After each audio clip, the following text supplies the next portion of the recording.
Boponi ya baponi banene lobiloleki bondimisi elonga ya Joe Biden.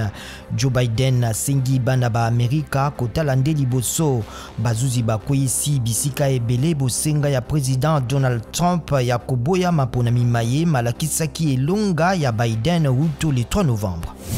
États-Unis ebandi lobiloleki kopesa mangwele mauti kondimama bapesi lisungi na babeli nde bazwi yango bato bayambo.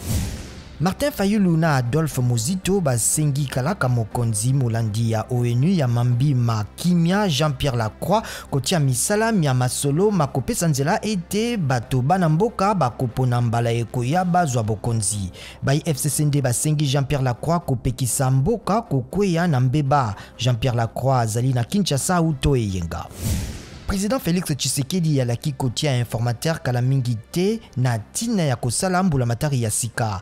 Asalaki lisikulu liboso ya Congrès.